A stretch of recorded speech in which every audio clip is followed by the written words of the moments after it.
بسم اللہ الرحمن الرحیم الحمد للہ وحدہ والصلاة والسلام علی من لا نبی بعدہ اما بعد باب مناقب علی بن ابی طالب رضی اللہ تعالی عنہ الفصل الاول عن سعد بن ابی وقاص رضی اللہ تعالی عنہ قال قال رسول اللہ صلی اللہ علیہ وسلم لعلی انت منی بمنزلۃ ہارون من موسیٰ الا انہ لا نبی بعدی متفق علیہ۔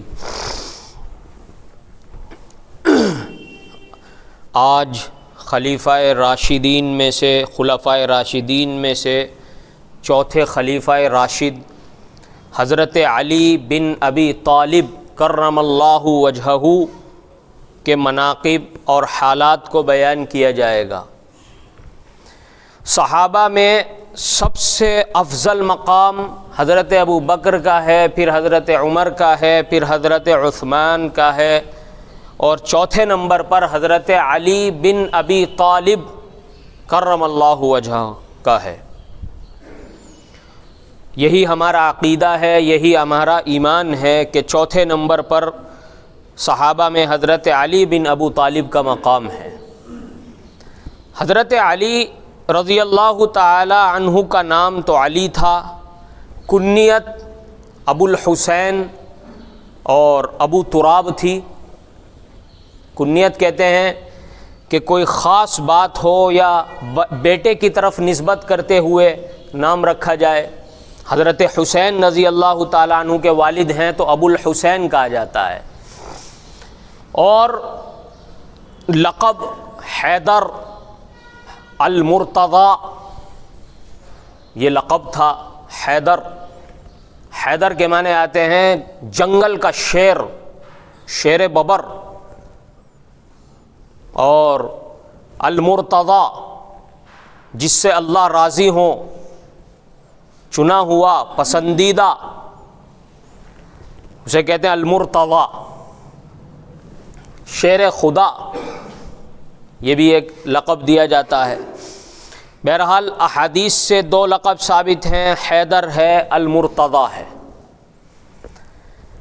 آپ کے والد رسول اللہ صلی اللہ علیہ وسلم کے چچا حضرت ابو طالب تھے، ایمان کی دولت نصیب نہیں ہوئی، لیکن حضرت علی کی جو والدہ ہیں فاطمہ بنت اسد ان کا نام تھا، یہ مسلمان ہو گئی تھی، اور مسلمان ہو کر مدینہ منورہ ہجرت بھی فرمائی تھی۔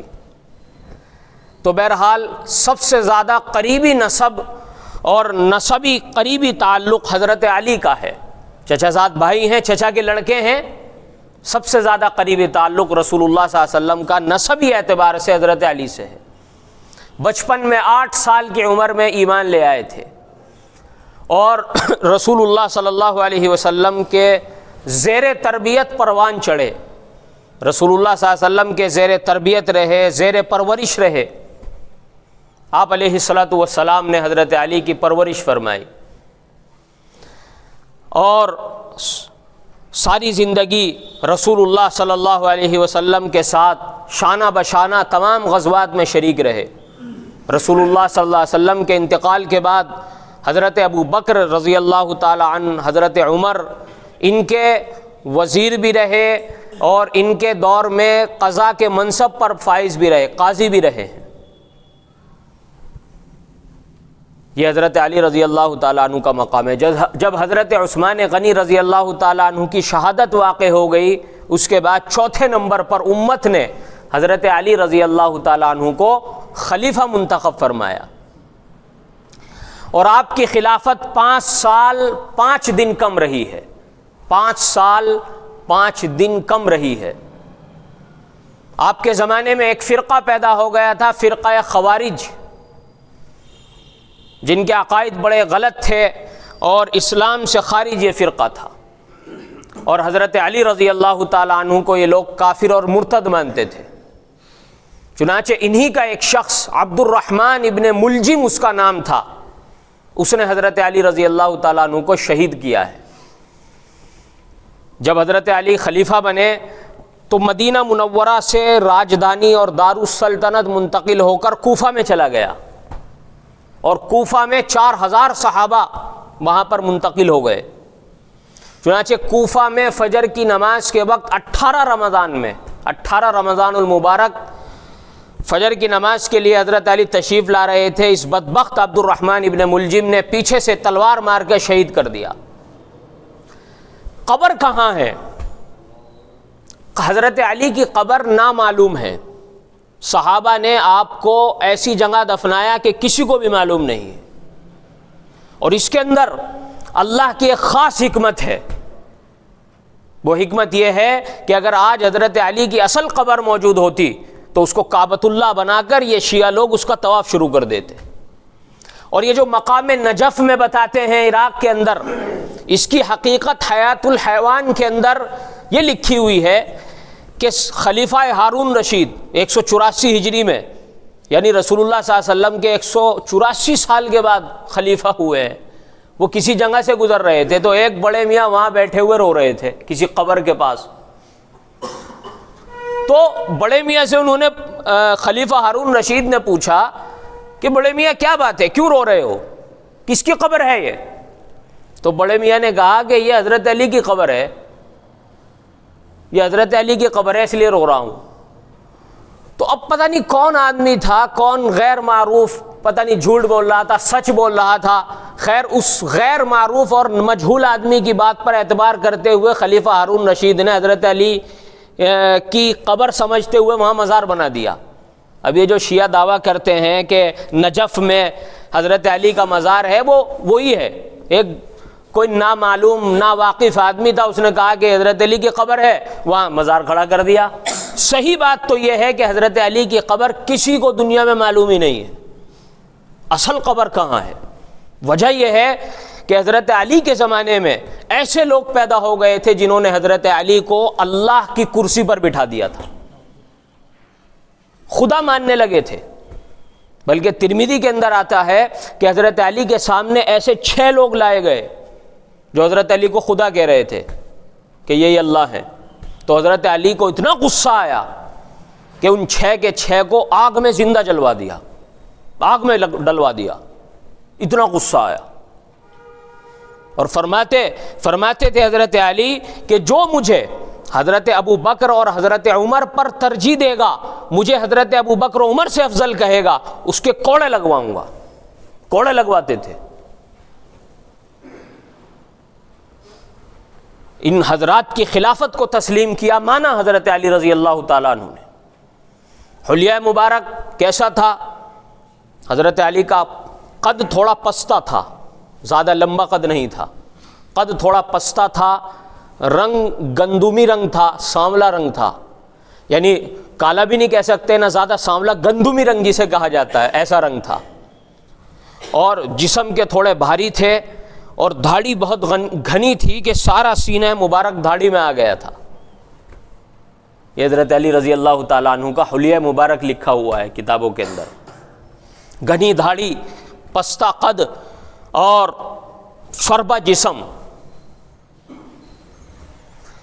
لیکن اللہ نے بہادری اور شجاعت کے وصف سے نوازا تھا۔ صحابہ میں سب سے زیادہ فصیح اور بلیغ، زبان کے اعتبار سے بھی بڑے اعلیٰ درجے کے فصیح و بلیغ انسان تھے۔ بہادری میں اللہ نے بڑے کمالات سے نوازا تھا، شجاعت میں اور بہادری کا وصف بھی نمایاں تھا۔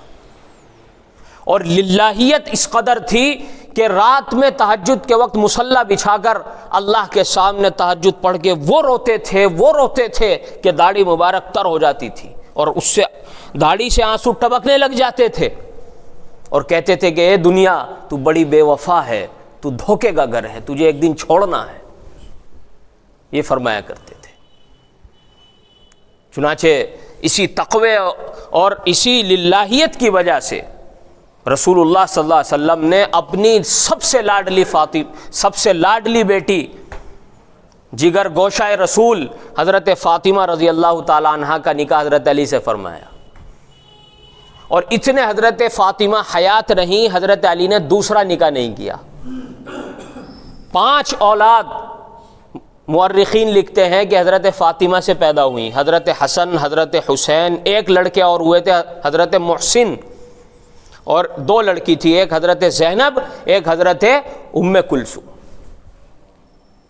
اور ایک عجیب و غریب بات بتاؤں، شیعہ یہ کوشش کرتے ہیں دکھانے کی کہ حضرت عمر اور حضرت علی میں لڑائی رہتی تھی، حالانکہ حضرت علی رضی اللہ تعالی عنہ کی بیٹی جو تھی ام کلثوم، وہ حضرت عمر کی اہلیہ تھی، یعنی حضرت علی خسر ہیں حضرت عمر کے، حضرت علی خسر ہیں کس کے؟ حضرت عمر رضی اللہ تعالیٰ عنہ۔ اللہ نے ان کو وہ مقام اور عطا فرمایا تھا۔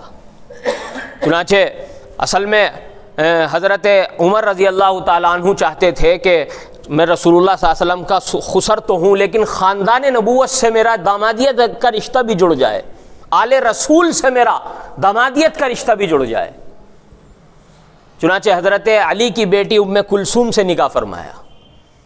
جب حضرت فاطمہ رضی اللہ تعالی عنہا کا رسول اللہ صلی اللہ علیہ وسلم کی وفات کے 6 ماہ کے بعد انتقال ہو گیا، تو اس کے بعد حضرت علی رضی اللہ تعالی عنہ نے متعدد نکاح فرمائے، 27 بچے ہوئے، پھر 17 لڑکیاں تھیں، 10 لڑکے تھے حضرت علی کے، 17 لڑکیاں اور 10 لڑکے تھے۔ اور یہاں پر روایت آ رہی ہے رسول اللہ صلی اللہ علیہ وسلم نے حضرت علی سے فرمایا تھا کہ علی انت منی بمنزلت ہارون من موسیٰ، کہ علی تم میرے لیے ایسے ہو جیسا کہ حضرت ہارون تھے حضرت موسیٰ کے لیے، مگر یاد رکھنا میرے بعد کوئی نبی نہیں آنے والا۔ اس کا ایک خاص پس منظر ہے، غزوہ تبوک ہوا ہے سن 9 ہجری میں، بڑا غزوہ ہونا تھا اور بہت دور جانا تھا، کئی ہزار کلومیٹر مقام تبوک میں رسول اللہ صلی اللہ علیہ وسلم اور صحابہ کو جانا تھا، 30,000 کا لشکر جرار جا رہا تھا۔ اب چونکہ ہزاروں میل کا سفر ہے، اب ظاہر سی بات ہے کہ مدینہ منورہ میں عورتیں ہوں گی، بچے ہوں گے، ان پر کوئی ایسا زبردست طاقتور انسان مقرر ہونا چاہیے جو کوئی دشمن حملہ آور ہو سکے تو ان کی حفاظت کر سکے۔ چنانچہ اسی وجہ سے حضرت علی رضی اللہ تعالیٰ عنہ کو آپ نے مدینہ منورہ پر گورنر بنا دیا کہ ہم تو غزوہ تبوک میں جا رہے ہیں، علی تم یہاں رہنا۔ چنانچہ منافقین تو جاتے ہی نہیں تھے جہاد میں، منافقین نے وہاں تانا دینا شروع کیا کہ علی دیکھو تمہیں اس وجہ سے چھوڑ کر گئے ہیں اللہ کے رسول کے تمہاری جان بچانی ہے، داماد بھی ہو، چچا کے لڑکے بھی ہو، تمہاری جان بچانے کے لیے یہاں چھوڑ کر گئے۔ تو ان منافقین کے ان تانوں سے حضرت علی پریشان ہو کر رسول اللہ صلی اللہ علیہ وسلم جو ابھی مدینے کے باہر ہی تھے، حضرت علی وہاں تشریف لے گئے اور بڑا دل شکستہ ہے، دل ٹوٹا ہوا ہے۔ آپ نے پوچھا کہ علی کیا بات ہے؟ کہا کہ یا رسول اللہ منافقین پریشان کر رہے ہیں۔ اس وقت آپ نے یہ جملہ ارشاد فرمایا تھا کہ علی گھبرانے کی بات نہیں ہے، کہ تم میرے لیے ایسے ہو جیسا کہ حضرت ہارون تھے حضرت موسیٰ کے لیے۔ حضرت موسیٰ کو اللہ نے جب کوہ طور پر توریت دینے کے لیے بلایا تھا تو حضرت موسیٰ اپنی قوم کسے سپرد کر کے گئے تھے؟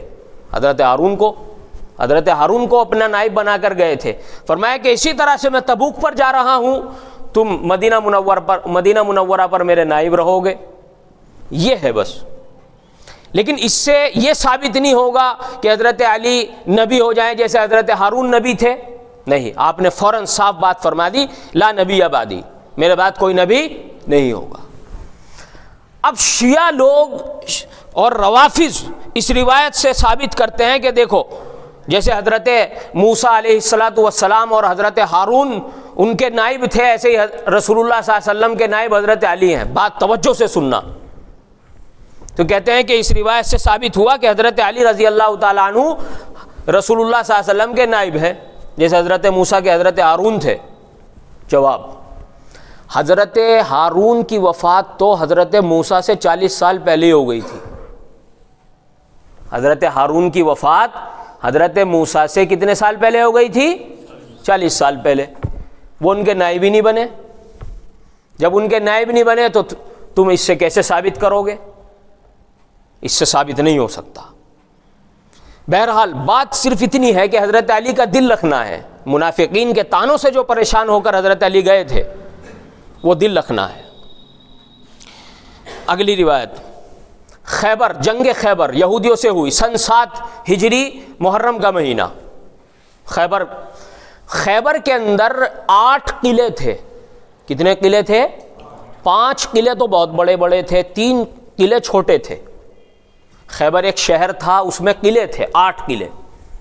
چنانچہ پیغمبر علیہ الصلوۃ والسلام ایک فوج لے کر روانہ ہوئے۔ اب شیعہ یہ ثابت کرنے کی کوشش کرتے ہیں کہ پورا کا پورا خیبر حضرت علی نے فتح کیا۔ یہ غلط ہے۔ خیبر میں 8 قلعے تھے۔ ایک قلعہ تھا قلعہ قموس، قاف میم واو صاد، قلعہ قموس۔ وہ قلعہ فتح نہیں ہو رہا تھا، صرف ایک قلعہ۔ چنانچہ آپ علیہ الصلوۃ والسلام نے رات میں یہ فرمایا کہ صبح میں ایسے انسان کو جھنڈا عطا کروں گا اور اللہ اس کے ہاتھ پر یہ قلعہ فتح کروائے گا۔ کون انسان؟ جس سے اللہ اور اس کے رسول محبت کرتے ہیں اور وہ اللہ اور اس کے رسول سے محبت کرتا ہے۔ اب سب صحابہ مشتاق ہیں، رات میں نیند نہیں آ رہی کہ کاش یہ لقب اور ٹائٹل مجھے مل جائے، جھنڈا مجھے مل جائے۔ اور آج اگر ہوتا تو بھائی مجھے نہ ملے، اپنی جان بچانے کی فکر ہوتی۔ صحابہ وہاں پر یہ شوق تھا کہ مجھے جھنڈا مل جائے۔ صبح فجر کی نماز کے بعد اب سب صحابہ انتظار میں کھڑے، میرا نام بولے گا۔ آپ نے فرمایا این علی، علی کہاں ہے؟ یا رسول اللہ ان کی تو آنکھیں دکھنے آ رہی ہیں، آشوب چشم کے مریض ہیں۔ آپ نے فرمایا بلاؤ۔ بلایا گیا، آنکھیں دکھنے آ رہی تھیں، لال ہو رہی تھی۔ آپ علیہ الصلوۃ والسلام نے اپنا لعاب دین نکالا اور آنکھوں پر لگا دیا، ایک دم صحیح۔ سبحان اللہ۔ اور حضرت علی کو جھنڈا دیا کہ علی جاؤ اللہ اور اس کے رسول کا نام لے کر قدم بڑھاؤ، لیکن پہلے ایمان کی دعوت دینا۔ اگر وہ لوگ تمہارے ایمان کی دعوت دینے کی وجہ سے مسلمان ہو جائیں تو یہ تمہارے لیے سرخ اونٹوں سے بہتر ہے۔ اگر وہ مانتے ہیں ٹھیک ہے، ورنہ حملہ کر دینا۔